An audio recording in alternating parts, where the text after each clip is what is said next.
Hello, welcome to dynamic study. आज हम previous year question series 2020 के क्विज क्लास 49 करेंगे। पेपर 1 के कुछ क्वेश्चन सॉल्व करेंगे। आज हम 9 अक्टूबर के सेकेंड हाफ के क्वेश्चन को डिस्कस करने वाले हैं। So let's start. So first question है, given below are two statements, one is labeled as asceticism and other is reason। तो क्वेश्चन में एक asceticism है और एक रीजन है और उसका एक कारण है। ठीक है, तो देखते हैं। फर्स्ट कह रहा है कि use of ICT in research facilitates access and accuracy of research findings. मतलब रिसर्च में हम जो ढूंढते हैं उसमें हेल्प कौन करता है? ICT। और ICT का फुल फॉर्म क्या है? Information and communication technology. ये हमको रिसर्च के कुछ टॉपिक को या कुछ ढूंढने के लिए हेल्प करता है ICT। एंड एक्यूरेसी मतलब एकदम परफेक्ट आंसर ढूंढने में हेल्प करता है ICT। रिसर्च के कोई भी काम में हेल्प करता है ICT। ओके, सो ये लगता है करेक्ट है। ओके, सो रीजन में जाते हैं। A researcher has to follow various styles of referencing and format while writing a thesis with an intent for deriving support from ICT। मतलब एक रिसर्चर को जो वो लिखता है उसका रेफरेंसिंग देना पड़ता है जब वो थीसिस लिखता है। क्यों देना पड़ता है? With an intent for deriving support from मतलब उस बात को प्रूफ करने के लिए उसको ICT की हेल्प लेना पड़ता है। तो ये तो गलत है। क्यों गलत है? So answer is A is correct but R is not correct. Okay, 3 is the answer. क्यों 3 आंसर है? क्योंकि हम रिसर्च जो लोग करते हैं वो रिसर्च के लिए ICT से हेल्प लेते हैं, लेकिन वही हमारा सपोर्ट बेस नहीं होता है। क्योंकि research means finding something you have to find. So इसके लिए ICT हमें सपोर्ट नहीं करता है। Okay, so that's why A is correct but R is not correct. Okay, next question आते हैं। ओके, क्या है? Given below are two statements. यहाँ पर भी 2 स्टेटमेंट दिए हुए हैं। फर्स्ट क्या कह रहा है?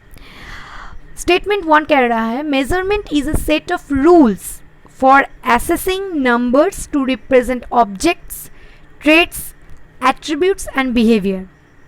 मतलब मेजरमेंट जो हम मापते हैं, जो नापते हैं हम, मेजरमेंट जो है is a set of rules, एक रूल है फॉर असेसिंग नंबर्स, नंबर को सजाने के लिए, किसी का फीचर्स बोलने के लिए, ट्रेट्स में फीचर्स, एट्रीब्यूट्स बोलना वो कैसा है बोलने के लिए, और उसका बिहेवियर को बताने के लिए मेजरमेंट एक रूल है जिसे हम फॉलो करते हैं।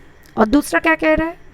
ए टेस्ट इज अ प्रोसीड्यूर। ये जो एग्ज़ाम होता है वो एक प्रक्रिया होती है in which a sample of individuals behaviour is obtained, evaluated and scored using standardised procedure. मतलब जब हम रिसर्च करते हैं किसी चीज़ के ऊपर या इंडिविजुअल का सैंपल लेते हैं, वहाँ पर वो जो टेस्ट करते हैं हम, जो रिज़ल्ट आता है वो हम क्या करते हैं? स्कोर यूजिंग स्टैंडर्डाइज, मतलब एक प्रक्रिया के अनुसार हम सजाते हैं। ओके, मतलब एक टेस्ट लेते हैं, सैंपल कलेक्ट कर लिया, सैंपल ऑफ इंडिविजुअल मैंने कलेक्ट कर लिया, उन लोगों का बिहेवियर देख लिया, और जिसका जैसा बिहेवियर है, जो एक मत में है, उन लोगों को एक दिक में, एक वे में करते हैं और दूसरे को अलग।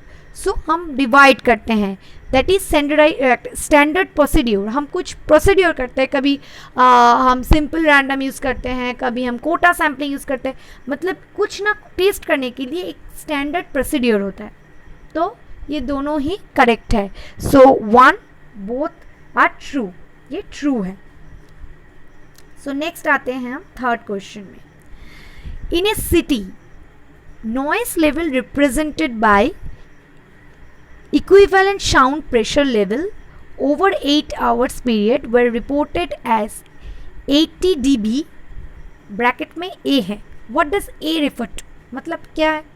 एक शहर है जहाँ का जो साउंड का प्रेशर लेवल है जो हम मापते हैं 8 घंटे का, 8 घंटे का हम माप रहे हैं, हाँ, वह कहाँ वहाँ कितना प्रेशर है साउंड का वो माप रहे हैं, और रिपोर्ट में आया है 80 dB ए। तो ये ए क्या है? तो ए जानने से पहले dB क्या है?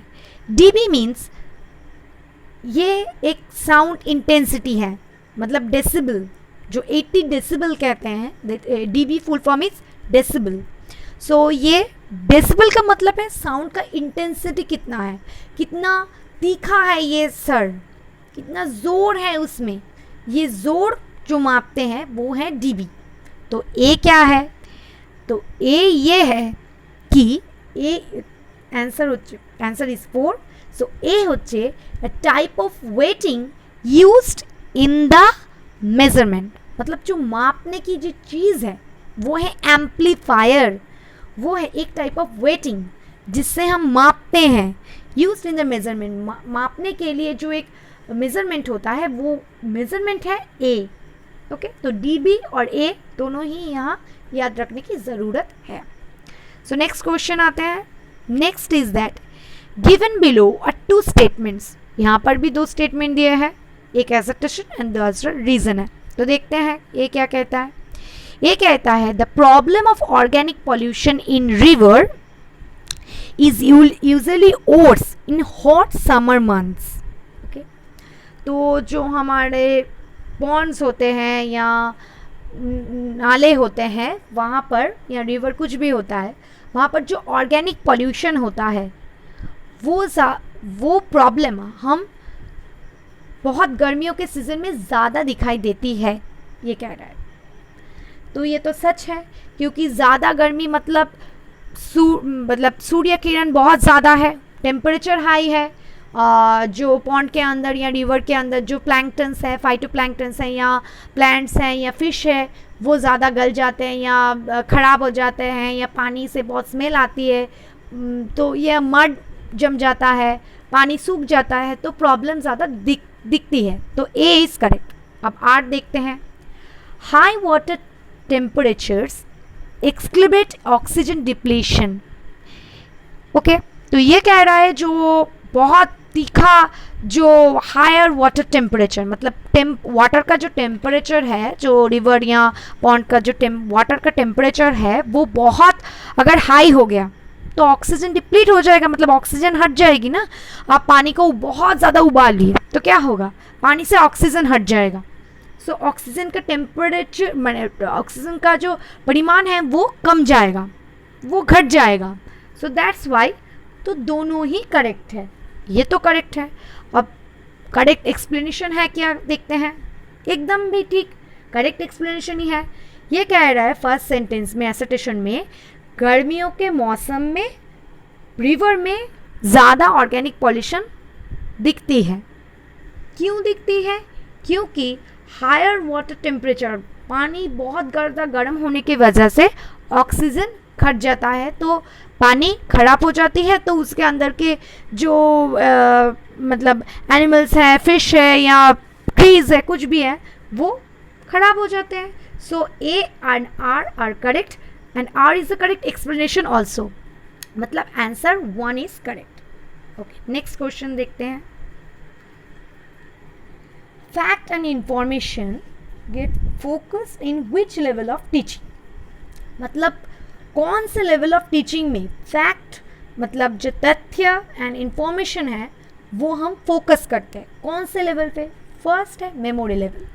मेमोरी लेवल क्या है? मेमोरी लेवल जहाँ पर हम रटते हैं, याद करते हैं, वो है मेमोरी लेवल। मतलब हम जब रट के पढ़ते हैं, 2 गुने 4, 4 गुने 8, ऐसे जो रटते हैं, that is memory level. Autonomous development level क्या है? ऑटोनोमस डेवलपमेंट लेवल मतलब जब कोई बच्चा या कोई इंसान अपनी इच्छा से कोई चीज़ सीखता है, जैसे कि किसी को ड्राइंग पसंद है तो उसका अपना इच्छा है कि वो ड्राइंग सीखे, सो इसके लिए वो अपना इंटरेस्ट ग्रो कर रहा है, ऑटोनोमसली वो सीख रहा है, दैट इज़ ऑटोनोमस डेवलपमेंट। वो खुद ब खुद सीख रहा है। ओके नेक्स्ट है अंडरस्टैंडिंग लेवल। अंडरस्टैंडिंग लेवल क्या है? जब हम कोई चीज़ अंडरस्टैंड करते हैं, समझते हैं, समझ के पढ़ते हैं, तो हमें क्या अच्छा लगता है पढ़ने को? कोई मैथ्स हो या कोई भी टॉपिक हो, समझ के पढ़ेंगे तो दैट इज़ अंडरस्टैंडिंग। और फोर्थ क्या है? रिफ्लेक्टिव लेवल, जहाँ पर हम रिफ्लेक्ट करते हैं। जैसे कि मैं पढ़ा रही हूँ, मतलब मैं रिफ्लेक्ट कर रही हूँ, या सोचिए कोई थ्योरी हमने पढ़ी है और उसको अप्लाई कर रहे हैं, ओके, H2 के साथ O मिला रहे हैं और H2O पानी बन रहा है। सो ये जब हम प्रैक्टिकल में अप्लाई करते हैं कुछ चीज़ें, दैट इज़ रिफ्लेक्टिव लेवल। तो किसके साथ मैच हो रहा है? फैक्ट एंड इंफॉर्मेशन, मतलब रटने की बात करी जा रही है। So 1 is right answer. Next आते हैं, नेक्स्ट है to differentiate a primary storage from a secondary storage in a computer system, which of the following is correct. मतलब एक कंप्यूटर है, वहाँ पर दो टाइप के स्टोरेज होते हैं, एक तो प्राइमरी स्टोरेज होते हैं और दूसरा होता है सेकेंडरी स्टोरेज। तो इन दोनों में आप डिफरेंशिएट कैसे करेंगे? ओके, कौन सा सही है इनमें से? सो फर्स्ट ऑप्शन है primary storage is slower and more expensive and persistent. मतलब जो प्राइमरी स्टोरेज है वो बहुत ज़्यादा स्लो है, बहुत ज़्यादा महंगी भी है और परसिस्टेंट है, मतलब चलती है बहुत दिनों तक। ये सेकंड ऑप्शन दिया हुआ है कि primary storage is faster. Primary storage है बहुत फास्ट है, बहुत एक्सपेंसिव भी है एंड परसिस्टेंट भी है, मतलब बहुत दिनों तक चलती है। ओके, ऑप्शन थर्ड देखते हैं। प्राइमरी स्टोरेज इज़ फास्टर, बहुत फास्ट है लेकिन लेस एक्सपेंसिव, महंगा ज़्यादा नहीं है, एंड नॉट परसिस्टेंट, मतलब ये बहुत दिनों तक नहीं चलता है या चलती है। ओके, नेक्स्ट फोर्थ ऑप्शन है कि primary storage is faster. Primary storage क्या है? बहुत फास्ट है, ओके, एंड मोर एक्सपेंसिव, ये एक्सपेंसिव भी बहुत है लेकिन परसिस्टेंट नहीं है। अब अगर जो लोग फ़ोन या कंप्यूटर यूज़ करते हैं, ये तो इसका आंसर पता है, आंसर है 4। क्यों? देखिए, आप सोचिए कि आपका जो लैपटॉप या फ़ोन का जो इनबिल्ट मेमोरी है वो तो फास्ट है, ओके, एक्सपेंसिव भी है और परसिस्टेंट नहीं है, लेकिन कभी भी वोलाटाइल टाइप सा कभी ख़राब हो सकती है। इसके लिए हम USB पोर्ट या कुछ यूज़ करते हैं। So the answer is 4। Next देखते हैं। Next is that consider the following incomplete sentences. ये जो इनकम्प्लीट सेंटेंसेस है इनको हमको कंप्लीट करना होगा। फर्स्ट क्वेश्चन क्या है? 3G is a dash range wireless technology. ये जो 3G जो टेक्नोलॉजी है ये कितने रेंज का है technology? That require dash bandwidth can not be carried out by using 3G। Okay, next line में है Bluetooth is a dash range. Bluetooth कितने रेंज तक काम कर सकता है? Wireless technology which is use to connect devices together. जो device को कनेक्ट करता है ब्लूटूथ फॉर डाटा ट्रांसफर।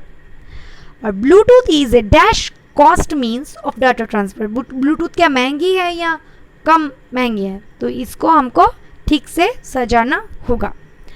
तो क्या लगता है 3G कैसा है? 3G क्या मतलब बहुत शॉर्ट है या लॉन्ग है? बताइए। सो ऑप्शन है 3G तो ब्लूटूथ कैसा है? लॉन्ग है बहुत, मतलब सॉरी 3G कैसा है? 3G तो लॉन्ग है। 3G हम अब 4G आया है अभी, लेकिन पहले 3G था, बहुत लॉन्ग रेंज वायरलेस, मतलब हम फ़ोन लेकर कहीं भी जा सकते हैं, वहाँ पर भी यूज़ कर सकते हैं। तो 3G is a long range technology. इसके लिए क्या ज़रूरत है? डैश रिक्वायर, दैट रिक्वायर्स, इसके लिए क्या ज़रूरत होता है? क्या ज़रूरत होता है? हाई बैंडविड्थ, मतलब इसका क्वालिटी अच्छा होना चाहिए, तभी तो ये लॉन्ग टर्म में चलेगा ना। तो 3G is a long range wireless technology. इसके लिए हमें क्या चाहिए? हाई रिक्वायर हाई बैंडविड्थ, मतलब हाई रेंज चाहिए कुछ, तभी तो 3G अच्छे से काम करेगा। और ब्लूटूथ कितना है? Bluetooth is a cost short range. हम ब्लूटूथ में कितने दूर का फ़ोन या कुछ शेयर कर सकते हैं, इस घर से उस घर उतना भी दूर नहीं कर सकते हैं ना। So Bluetooth is a short range. इसका कॉस्ट कितना पड़ता है? ब्लूटूथ तो बड़ी लो कॉस्ट ना means of data transfer, Bluetooth में हमें कोई डाटा तो नहीं लगता है, हम नेट ऑफ रख के तब भी काम कर सकते हैं। तो ऑप्शन इज 1 इज राइट, मतलब 3G is a long range, इसके लिए हाई क्वालिटी रिक्वायर्ड है, और Bluetooth is A short range और इसके लिए लो कॉस्ट मीन्स की ज़रूरत होती है। नेक्स्ट देखते हैं 8 number question. The following has the main M of education during ancient India, मतलब एंशेंट इंडिया जो था, हमारा सनातन भारत जो था, वहाँ पर एजुकेशन की क्या लक्ष्य थी ये हम जानेंगे। फर्स्ट है इमेंसिपेशन और लिबरेशन, मतलब मुक्ति, जो इनर पीस है, इनर नॉलेज है, वो इमेंसिपेट करना। ओके 2 नंबर पॉइंट पे है मटेरियल डेवलपमेंट, मतलब पैसा या कुछ चीज़ लाभ करना। 3 फुलफिलमेंट ऑफ वोकेशनल नीड, मतलब जो हाथों में काम सीखते हैं हम, वोकेशनल ट्रेनिंग टाइप का, मतलब जो काम कर सकते हैं, कारीगरी शिक्षा जिसे हम कहते हैं अभी, तो fulfilment of vocational needs. Okay यहाँ 4 है इंक्लूशन ऑफ सोशल वैल्यूज़, मतलब शिक्षा में जो सामाजिक जो वैल्यूज़ है इसे ऐड करना। तो ये कौन सा लगता है हमें एंसेंट इंडिया में एम था, तो इसका आंसर होगा 1 इमेंसिपेशन और लिबरेशन।